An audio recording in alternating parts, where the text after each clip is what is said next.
Hello guys, तो start करते हैं। आज हमारा बेसिक टॉपिक केमिस्ट्री के एकदम स्टार्टिंग टॉपिक परमाणु संरचना। हर बच्चे को यदि केमिस्ट्री की स्टार्टिंग करना है तो इस वीडियो को देखें जरूर, क्योंकि यही पूरा एकदम बेसिक टॉपिक है केमिस्ट्री का। तो स्टार्ट करते हैं गाइस। पहला परमाणु। पहले किससे स्टार्ट कर रहे हैं? परमाणु। परमाणु परमाणु हम उसे बोलेंगे किसी भी पदार्थ का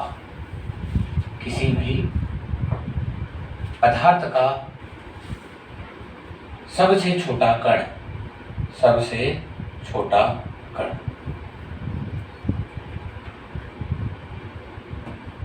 किसी भी पदार्थ का सबसे छोटा कण क्या कहलाएगा? परमाणु। मतलब कोई भी पदार्थ ले लो, चाहे पेन, रबड़, पेंसिल, बोर्ड, इसका सबसे छोटा पदार्थ मतलब ये जिससे मिलकर बना है छोटे छोटे कणों से, वो क्या कहलाएगा? परमाणु। परमाणु एग्जाम्पल में कभी देखें तो हाइड्रोजन, ऑक्सीजन, नाइट्रोजन, ये सब क्या है? परमाणु, जो कि स्वतंत्र अवस्था में नहीं रह सकता।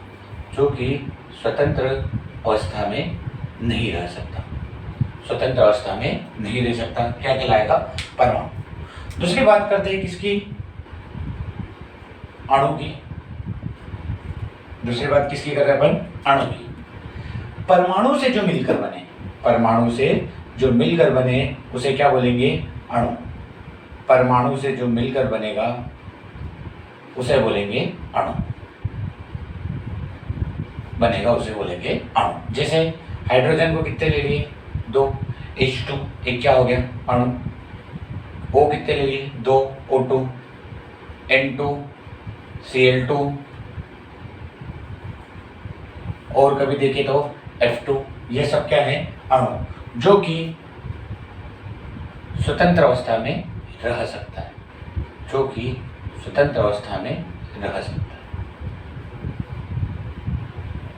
दूसरी बात, अणु कितने प्रकार के होते हैं? 2 प्रकार के, समपरमाणविक और विषमपरमाणविक। समपरमाणविक अणु और विषमपरमाणविक अणु।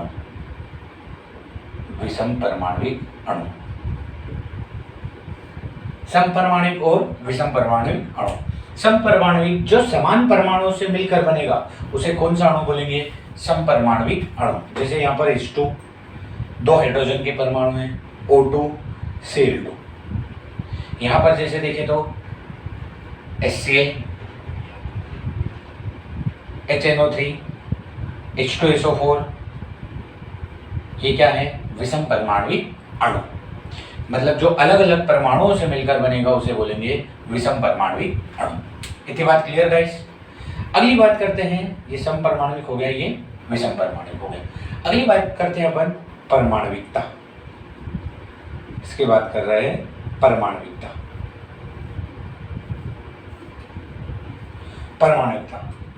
किसी भी अणु में उपस्थित परमाणुओं की संख्या।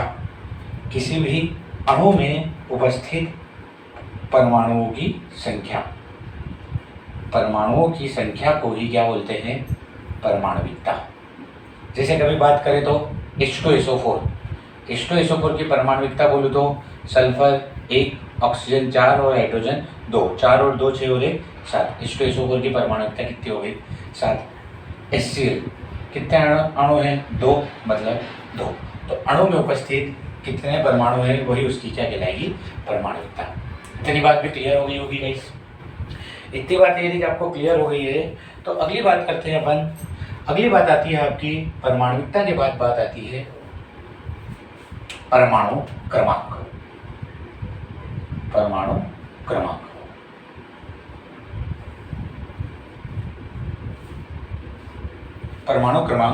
यदि परमाणु क्रमांक को बात करें तो किससे दर्शाते हैं? Z से। और दूसरी बात आती है परमाणु भार।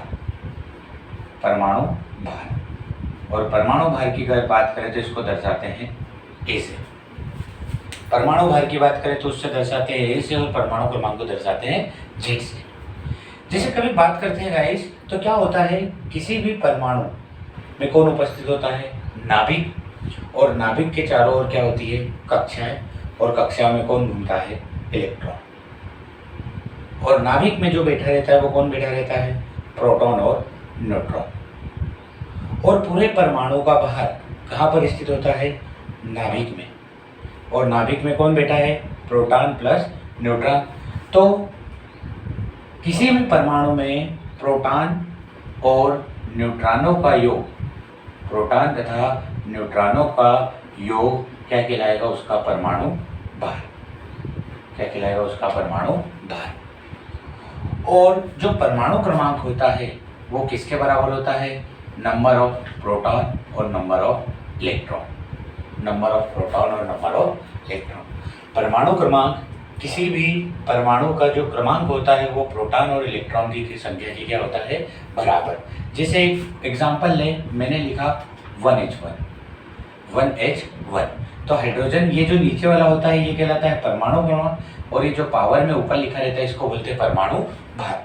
तो यहाँ पर कभी बात करें तो हाइड्रोजन का परमाणु क्रमांक कितना है? Z का मान कितना है? 1। परमाणु क्रमांक किसके बराबर?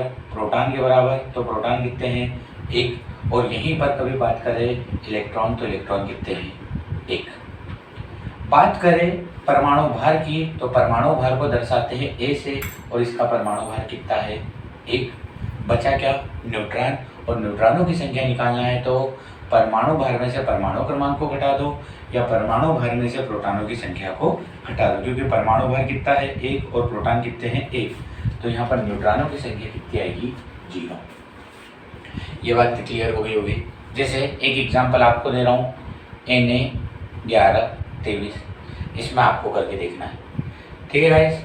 इसके अलावा भी आप कभी करना चाहो तो एल्यूमिनियम 1327 को आपको करके देखना है एग्जाम्पल। अगली बात करते हैं अपन परमाणु अणु के बाद। अब बात करते हैं परमाणु द्रव्यमान। परमाणु द्रव्यमान,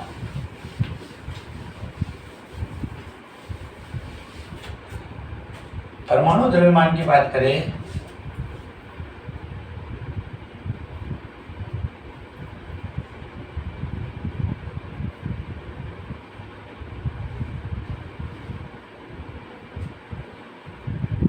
परमाणु द्रव्यमान, या परमाणु द्रव्यमान को जो मापा जाता है वो मापा जाता है AMU में।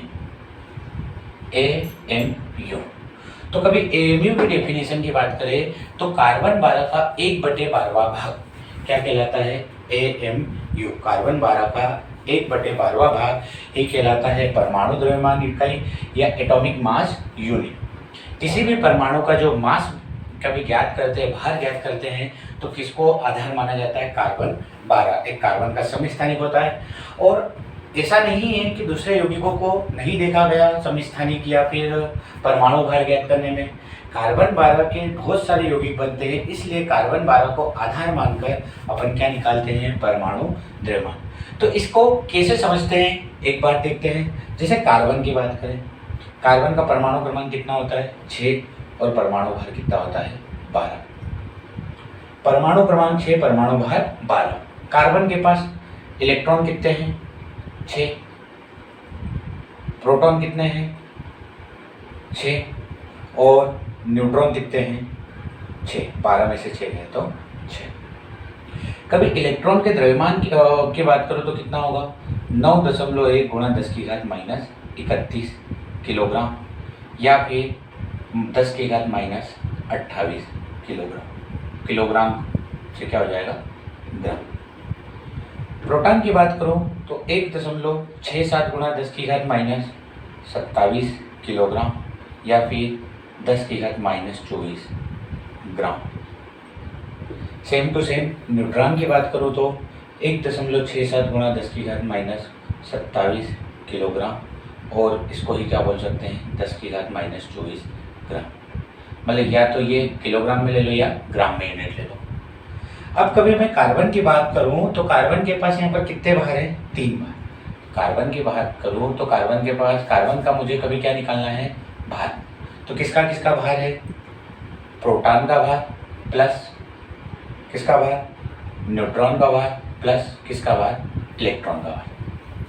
अब कभी इलेक्ट्रॉन के भार की बात करें तो प्रोटॉन और न्यूट्रॉन की तुलना में ये बहुत ही कम पाया गया, मतलब नगण्य पाया गया, इसलिए अपन इलेक्ट्रॉन के भार की काउंटिंग कर ही नहीं रहे, इलेक्ट्रॉन के भार की काउंटिंग कर नहीं रहे। तो बचे किसके, प्रोटॉन का भार और न्यूट्रॉन का भार। तो इससे कभी काउंटिंग करें तो कार्बन का भार बराबर, एक प्रोटॉन का भार कितना होता है 1.67 गुणा 10 की घात -24 मैं काय में ले रहा हूँ, ग्राम में, और कार्बन के पास प्रोटॉन कितने हैं 6, प्लस न्यूट्रॉन 6 है और 1.67 गुणा 10 की घात -24। यहाँ पर कभी आप देखें तो क्या कॉमन निकल रहा है, 1.67 गुणा 10 की घात 24। मैंने किसको कॉमन निकाल लिया, 1.67 गुणा 10 की घात -24 को क्या निकाल लिया, कॉमन। तो बचा क्या है अंदर, 6 प्लस 6, 6 और 6 कितना हो जाएगा 12, और बचा क्या है 1.67 गुणा 10 की घात -24 ग्राम। और कभी इसकी बात करो तो 1.67 गुणा 10 की घात -24 का मतलब होता है 1 एमयू। 1 एमयू का मान कितना होता है 1.67 गुणा 10 की घात -24। तो यहाँ पर कितना रख दूंगा, 1 एमयू मतलब 12 एमयू। ये किसका भार आ गया, कार्बन के एक परमाणु का, कार्बन के एक परमाणु का। ये कार्बन के एक परमाणु का भार कितना आ गया 12 एमयू। अब मैं कभी 1 एमयू की डेफिनेशन पूछूं तो ये 12 कहाँ जाएगा, बटे में। तो 1 एमयू की डेफिनेशन पूछो तो 12 कहाँ जाएगा, कार्बन 12 के एक परमाणु का भार बटे में क्या हो जाएगा 12। या ऐसा बोल सकते हैं 1 एमयू बराबर कार्बन 12 का 1/12वां भाग। यही डेफिनेशन आपने एमयू की पढ़ते हो, कार्बन 12 का 1/12वां भाग ही क्या कहलाता है 1 एमयू। इतनी बात क्लियर गाइस। तो इसी हिसाब से आप किसी भी परमाणु को यदि एमयू में बोलना चाहो तो ऑक्सीजन का परमाणु भार 16 एमयू, नाइट्रोजन का परमाणु भार 14 एमयू। यह हो गया अपना परमाणु द्रव्यमान इकाई या एटॉमिक मास यूनिट। अगली बात करते हैं वास्तविक परमाणु भार। वास्तविक परमाणु भार, वास्तविक परमाणु भार का मतलब होता है, देखो जो भार की कुछ बातें अलग है, जैसे अपेक्षिक परमाणु भार होता है, परमाणु द्रव्यमान इकाई होती है, वास्तविक परमाणु भार होता है। तो वास्तविक परमाणु भार हम उसे बोलेंगे किसी भी परमाणु का ग्राम में भार, क्या कहलाएगा वास्तविक परमाणु भार। वास्तविक परमाणु भार जैसे कार्बन 12 का कितना था 12 एमयू, एमयू का मान कितना होता है 12 इंटू 1.67 गुणा 10 की घात -24 ग्राम। ये इसका क्या हो जाएगा वास्तविक परमाणु भार। कभी मैं ऑक्सीजन का निकालूं O2 का, O का वास्तविक परमाणु भार बोलूँ तो 16 एमयू, और एमयू की जगह मैंने मान रखा तो 1.67 गुणा 10 की घात -24 ग्राम। बात क्लियर हो रही गाइस। कभी नाइट्रोजन का बोलूँ तो नाइट्रोजन का 14 एमयू, और एमयू की जगह मान रखा तो 14 इंटू 1.7 गुणा 10 की घात -24 ग्राम। इसका क्या हो जाएगा वास्तविक परमाणु भार।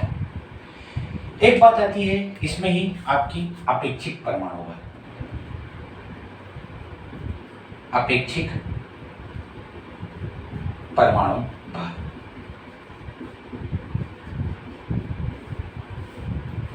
अपेक्षिक परमाणु भार की बात करें तो जो एमयू में भार होता है, यदि एमयू का भार और अपेक्षित परमाणु भार आपस में क्या होते हैं बराबर, अपेक्षित परमाणु भार बराबर एमयू में भार। मतलब कभी यहाँ पर बोले अपेक्षित परमाणु भार बताओ तो नाइट्रोजन का 14 एमयू, ऑक्सीजन का बताओ तो 16 एमयू, ऑक्सीजन का क्या होगा 16 एमयू, नाइट्रोजन का कितना होगा 14 एमयू। इतनी बात क्लियर गाइस, इतनी बात क्लियर, इतनी बात मुझे लगता है आपको क्लियर हो गई होगी। तो नेक्स्ट बात करते हैं इलेक्ट्रॉन, प्रोटॉन और न्यूट्रॉन की खोजकर्ता के बारे में। और इनकी खोज किस प्रकार से हुई।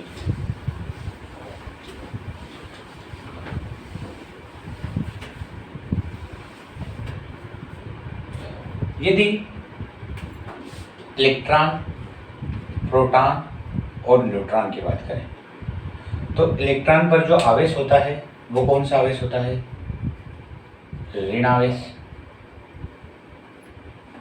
प्रोटॉन पर जो आवेश होता है वो कौन सा आवेश होता है, धन आवेश। और न्यूट्रॉन कैसा होता है, उदासीन।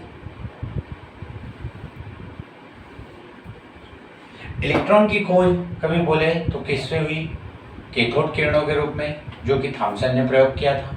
एक ट्यूब ली थी, मतलब एक बंद नलिका ली थी, उसमें ही विसर्जन नलिका में से किरणें को गुजारा था, तो किसकी खोज हुई थी, कैथोड की, कैथोड के रूप में इलेक्ट्रॉन की। प्रोटॉन की खोज की बात करें तो किस में हुई थी, एनोड किरणों के रूप में। तो ये क्वेश्चन भी बन सकता है। Proton, electron. कभी इलेक्ट्रॉन की खोज की बात करें तो किसने करी थी, जे थॉमसन ने। प्रोटॉन की खोज की बात करें तो किसने करी थी गाइस, गोल्ड स्टीन ने। और बात करें न्यूट्रॉन की तो जेम्स चैडविक ने। ये इनके हो गए खोजकर्ता। कभी बात करें इलेक्ट्रॉन पर आवेश की, किसकी बात करें, आवेश की, तो जो इलेक्ट्रॉन पर आवेश होता है वो होता है 1.6 गुणा 10⁻⁻19 कूलम्ब, और इकाई में होगा माइनस में। सेम टू सेम आवेश प्लस में कभी देखें तो प्रोटॉन पर होता है 1.6 गुणा 10⁻⁻19 कूलम्ब, और न्यूट्रॉन पर जो आवेश होता है वो क्या होता है, 0। कभी इनके किसकी बात कर लें, द्रव्यमान की बात कर लें, मतलब इनके भार की बात कर लें, तो जो इलेक्ट्रॉन का द्रव्यमान होता है वो होता है 9.10⁻31 kg किलोग्राम में। इधर बात करें तो 1.7 गुणा 10⁻27 kg, और यहाँ पर भी बात करें तो लगभग इसी साइज में होता है, पर थोड़ा सा ज़्यादा होता है, मतलब इसका भार कभी देखिए तो सबसे ज़्यादा थोड़ा सा 673 के समथिंग जाता है। ये हो गया इसके द्रव्यमान का भार, और द्रव्यमान में भी इसको ग्राम में चेंज करें तो 1000 का क्या कर सकते हैं, मल्टीप्लाई कर सकते हैं। ये इलेक्ट्रॉन, प्रोटॉन और न्यूट्रॉन के बारे में क्या थी, एक बेसिक जानकारी। इलेक्ट्रॉन की खोज कैथोड किरणों में हुई थी, और प्रोटॉन की खोज एनोड किरणों के रूप में हुई थी। न्यूट्रॉन एक कैसा कण है, उदासीन कण है। सबसे पहले कभी बात करें परमाणु की संरचना के लिए, कभी मॉडल की बात करें तो परमाणु की संरचना के लिए सबसे पहला मॉडल आया था जे थॉमसन का मॉडल, जे थॉमसन का मॉडल। दूसरा मॉडल आया था रदरफोर्ड का मॉडल। तीसरे मॉडल की बात करें तो अपना आया था बोहर का परमाणु मॉडल, और लास्ट वाले मॉडल की बात करें तो आपका आया था आधुनिक परमाणु मॉडल, आधुनिक परमाणु मॉडल। तो ये जो मॉडल की बात है ये अपन गाइस नेक्स्ट लेक्चर में देखेंगे। ये इसी को आप कभी देखो तो ये केमिस्ट्री का बेस होता है, और आगे भी 1-2 लेक्चर पूरा केमिस्ट्री का बेसिक पढ़ाया जाएगा, जो कि हर बच्चे को नॉलेज इसका होना चाहिए। ठीक है, आपको मेरा कभी ये लेक्चर अच्छा लगा हो तो please guys like, share and subscribe करिए। Okay, thank you.